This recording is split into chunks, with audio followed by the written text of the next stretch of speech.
moments in life when chaos feels louder than anything else inside us. And yet, sometimes the deepest peace arrives not through escape, but through understanding. Today's conversation is about what it truly means to calm the mind, open the heart, and live with kindness even when life feels uncertain.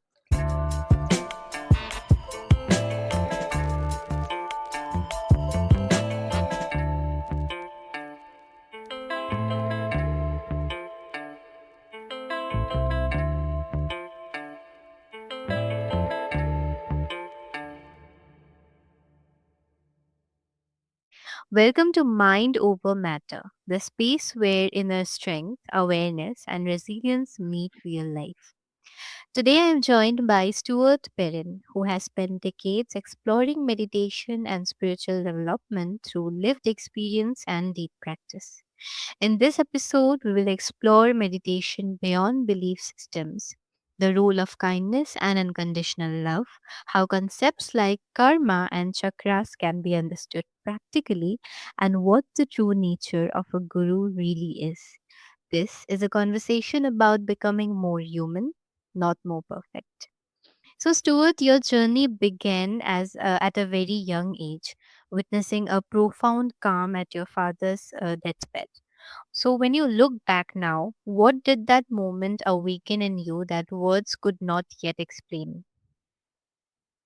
That moment awakened in a 16-year-old young man the fact that he had enormous amount of tension inside himself. He had a lot of confusion and chaos, a lot of insecurity, didn't know what his purpose was in life. And he saw his father just before his father passed on, lying in bed in almost a state of samadhi. I mean, it was like serenity like I had never experienced before, clarity in his eyes like I had never experienced before. And seeing that and the light and the energy that was in the room made me go very deep inside myself and say, Stuart, something is wrong in everything people have been teaching you. There's got to be a way to find serenity in life, peace in life, an open heart, love, happiness, without waiting, 2 hours before you die. And it changed my life. Is it the nurse also? I keep telling this story, but it's an amazing story. I met his nurse in the corridor of the hospital. And I asked her, I said, what is going on with my father? I've never seen him this peaceful, this calm. She said, to her understanding and experience, just before people die, they go into this state of deep, deep serenity. It's like they've let go of all the problems of life and they've accepted the fact, they're going to enter this state, the post life state. And it was amazing to me. And I said to myself, at that point, I said, Stuart, why did your father have to wait 49 years to experience this just before he died? And as I said earlier, it just changed my life. I began to look for other methods of spiritual, religion, spiritual practice. I began to study Hinduism and Buddhism and mystical, things that people wrote about. And I was in search of a teacher who could truly show me how I could transform the confusion and tension in myself into, not even a spiritual life, into just learning how to be more human. And I wound up traveling half around the world looking for this teacher. And the joke, of course, is I found him in my hometown. After going for 9 years looking all over the world, I found him in New York City, where I was born and raised and lived most of my life. So and one of the things I realized that is that there are no accidents in life. They say when the student is ready, the guru will manifest. And I think that's a very profound and true, saying because, when I met my teacher, I was ready. I had I had been manufacturing my own mantras and my own meditation practices. I'd been going to different swamis and yogis and rishis and priests and rabbis and looking for answers. And the one thing nobody could ever tell me when I asked them, how do I get my mind to shut up? How do I get my emotions to quiet down? How do I get this large sexual energy and tension, to get quiet? How do I begin to get master the chaos existing inside myself? And to me, it wasn't even a spiritual thing. It was just learning how to become a human being. And I began to realize I was born on earth to learn how to become a human being. And I said to myself, what is the highest level of what it means to be human? Kindness, love, compassion, forgiveness, living with an open heart, listening to other people and learning from them, and ultimately learning how to listen to life. Because, as my spiritual teacher, Rudy, told me, the greatest teacher, the greatest guru is life itself. And the fact is that nobody listens. Everybody knows better than life. Everybody is right. Everybody knows better. And life is endlessly trying to teach us how to become more human. I also began to realize what I saw in the world was a reflection of my inner state. And as my inner state began to change inside, what I saw in the world also began to change. Instead of life being an enemy, instead of life being something that I was up against and had to fight with and prove myself to, life became a teacher. It was showing me what I had to change inside myself. Why did I draw negative energy from certain people? You know, what in me attracted this? So instead of fighting with these people, I began to work inside myself to change myself. How can I rearrange Stuart? How can I gain more strength inside, more of an open heart, a quiet mind? How can I truly, do this? And all of the people that I used to meet were teaching me that I had to learn how to do this. And of course, in learning how to do it, it opened me to the most remarkable teacher we have, and that is life itself. I began to realize, Stuart, as I started teaching meditation to people, and people started calling me Guruji and Swamiji, I said, no, no, no, I am not the guru. I am here to help people learn how to open to the real guru, which is life. My job is to teach them how to build a chakra system inside that is strong enough so they can sit in front of and embrace, you know, life and all that life has to teach us. That's why we're born here. It's the purpose of a human being, learning how to open and allow life to become their teacher. So, it was a remarkable journey. And, I spent 9 years looking for somebody who could teach me how to get past myself. And I used to go to, gurus and they would show me all these mantras and this and that. And I would ask them, well, how do I get my mind to shut up? How do I get my emotions to get quieter? How do I get the sexual energy to transform the sexual energy into something that isn't making me crazy all the time? How do I get power in myself? And how do I build an inner life that enables me to look out at the world and recognize it as a teacher? And in 9 years it took for me looking half around the world, and I found this teacher who taught me an exercise, which was exactly what I was looking for. I wasn't, I wasn't made to live in ashrams, to live in monasteries. I was born in the, tenements of the Bronx in New York. It was like a slum that I was born in. And I had to deal with that kind of energy from very early periods of my life. And I realized, I didn't come to the world to sequester myself from life. I came to the world to learn how to embrace life, how to open deep enough in myself that life itself became sacred. The good, the bad, the indifferent, the ugly, all the nonsense that goes on, all the things we like and we dislike, all of it becomes sacred because we allow it to be a teacher of what we need to change inside ourselves.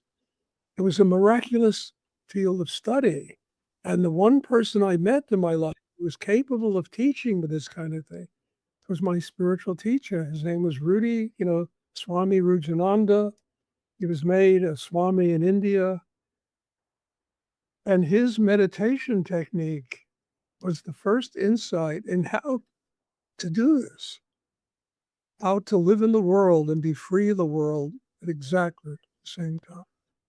And I've been teaching this for many, many decades now. I've been teaching this to people all over the world. People in 4 different continents come to my classes when I do them on Zoom online. So I think to me, this is an essential ingredient that human beings need to learn. Stop blaming life. Stop fighting with life. Stop knowing better. Stop being right all the time.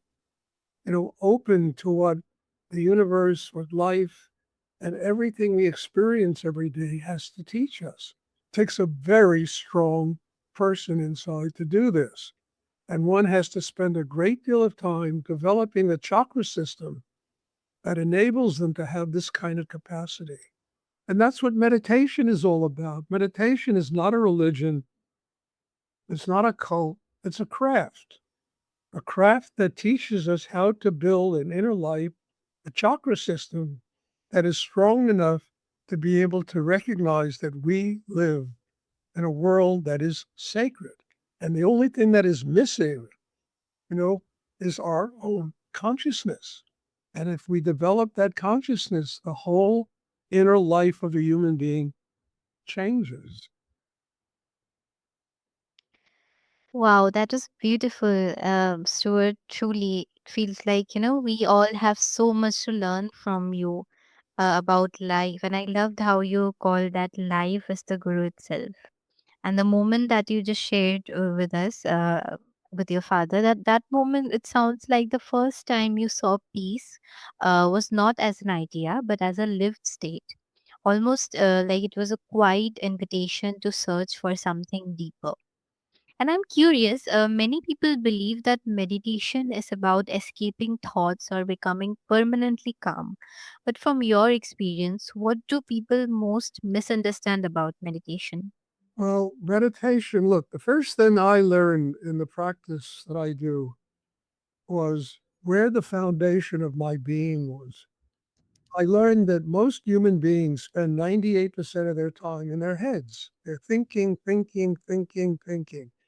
And that thought creates just overwhelming tension inside of people, and it ultimately consumes them, it dries them up.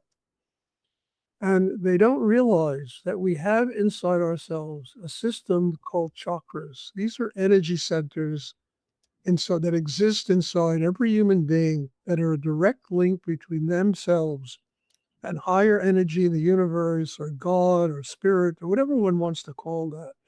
No, I'm not a theologian, so I don't argue about these things. But we have to realize there are 7 basic energy centers inside us. Call them chakras, call them energy centers, doesn't matter. There's a center in the forehead, right here. There's a center in the throat, you know. Uh, there's a center in the heart. There's a center right below the navel. There's a center in the sexual area. There's a center at the crown of the head, the top of the head. Each of these centers is connected to the spine, and the spine is the only area in a human being where energy rises. Now, what the first thing my teacher taught me is bring the focal point of your attention to the chakra that's right below the navel. He said that is the power inside you. That is the rootedness inside you. That is the area where you're going to find harmony and balance, and I learned later the Chinese call that the Tatian, the Japanese call it a hara, and they talk about chi. All of the martial arts is based upon learning chi. Chi is the rootedness and the foundation of one's inner life. And the meditation practice should help to develop this foundation and this rootedness. But most people, when they meditate, they meditate on the third eye, they meditate on the heart, they listen to their breathing. All of these are essential places, but none of these places can stay open if we lack foundation. It's like a tree. A tree needs roots.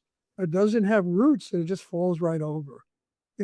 Plants, flowers, all of nature is rooted. People are not rooted. They live in their heads. They live in their emotions. And because they live in their emotions and heads, they are endlessly undergoing enormous amounts of tension. And the whole purpose of meditation is to build a system inside, that can sustain an open heart, that can sustain a quiet mind. But that kind of system, can only exist in a human being if they are grounded inside and they are rooted inside. So the chakra below the navel is the source of that power. I mean, I've known a lot of very good singers in my life. They've studied with me, and and one of the great singers don't sing from their emotions. They don't sing from their mind. They sing from the core chakra, that energy center that's right below the navel, which enables them to open their heart, and the songs become really remarkable because the chakra system is open. But the source of it is the chakra below the navel. It's the same way with dancers. When great dancers dance, understand they're not in their heads thinking about it. They're not in their they're in that kind of space, where there's clarity inside, where they're connected to a higher energy source in the universe. And they're in that space because probably their concentration is focused directly below the navel. And that gives them the balance and the foundation inside. And a meditation should build that kind of system because once the chakra below the navel is strong and open and developed inside, understand all it takes is a little gratitude in the heart to open the heart center. And the heart center can stay open because it has grounding, it has rootedness inside. It's the same thing with the mind. The mind is quiet because it has grounding and rootedness inside.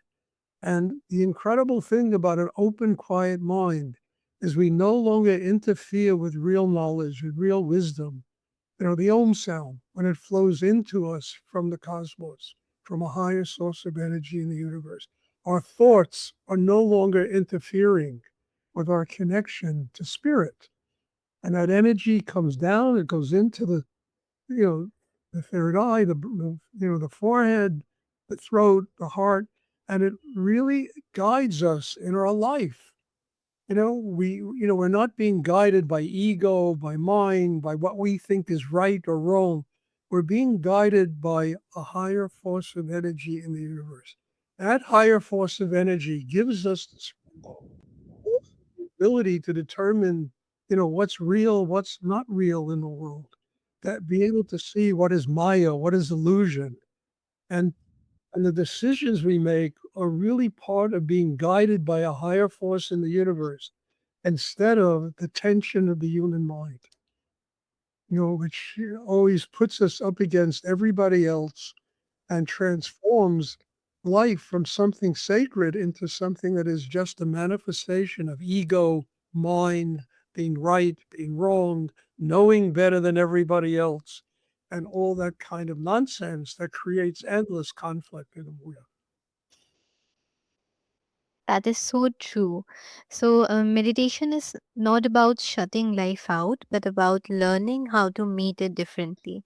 That reframes it from a technique into a relationship with ourselves. So, thank you for sharing that, Stuart. So, for someone listening who feels overwhelmed, disconnected, or impatient with themselves right now, Or just one gentle truth you would want them to sit with tonight? One truth is, they will look. I always tell people, happy people are enlightened people. We come to the earth to learn how to truly live with love, with happiness, with kindness, with joy. All of that in our interior life turns life itself into something sacred. And if I have only one thing to tell people, happy people are enlightened people. But to find a really happy person in this world, I always kid around. It's like looking for the Holy Grail, somebody that can sustain that openness in themselves, that really lives with kindness and compassion. And I think that is what meditation is all about. It's about building an inner life. And the thing is, we have difficult things to deal with in life, and we can't sequester ourselves. And I'll tell you a funny story if we have time.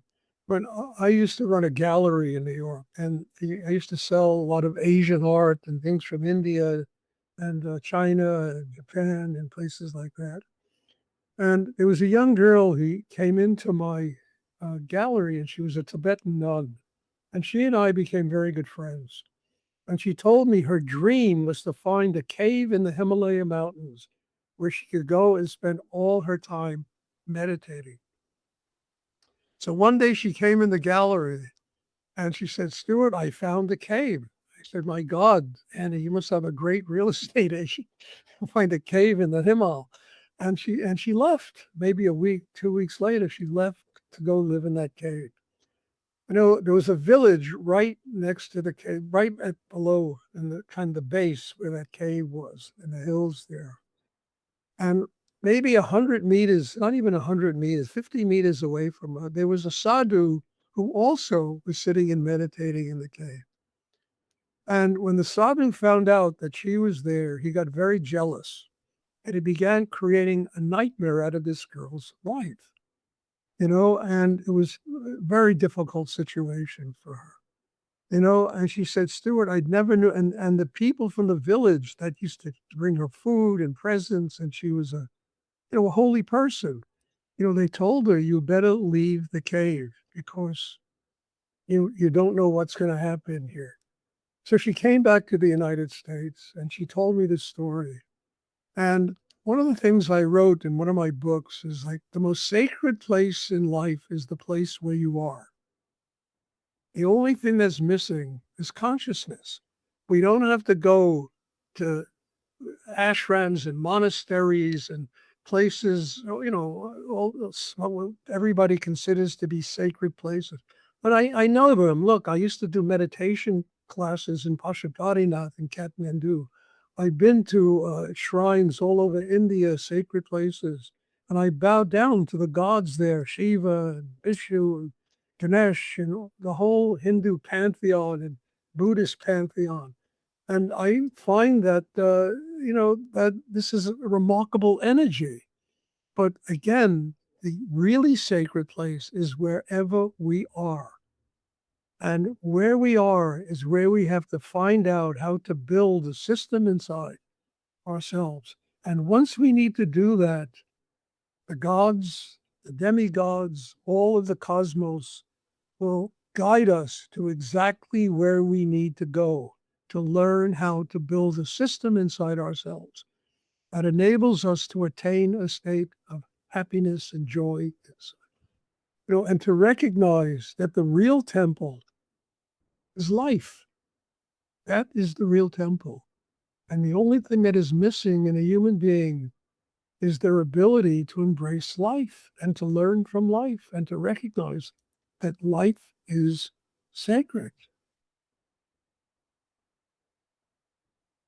Yeah, definitely. I mean, having this conversation with you, Stuart, it truly made me realize that true meditation is not about becoming someone else, but it is about softening enough to become fully yourself with an open heart and a steady mind. So, thank you so much, Stuart, for this conversation. And for listeners who want to learn more about your meditation practice or your work, where can they find you? Well, they can find me. I have a website, stuartperrin.com. I teach 7 classes a week on Zoom, and I have students that come to them from all over the world. And they can find out about these classes. They can send me an email, and my email address is Stuart, Stuart, D as in David, Perrin, Perrin, at gmail.com. Now, if I get an email from people, I can tell them about this and I can set up a session with them if they're interested with one of my students who will show them a breathing technique. And then I will give them invites to my classes. They're welcome. I'm here to share this. I'm here. I tell everybody my job in life is giving away everything I've learned. That's my job. I've learned a great deal about meditation, spiritual practice, inner work, and my job is to just give it away. So people who come and take it can benefit from it. That's great. That's great. And yeah, I have all the details on my show listing, and our listeners can feel free to reach out to you whenever and however they want. And once again, thank you so much, Stuart, for this amazing conversation. And to our listeners, thank you for joining us on Mind Over Matter. If this conversation resonated with you, take a moment today to pause, breathe, and offer yourself a little kindness. Until next time, remember that inner strength is not force, it is awareness, patience, and love in motion.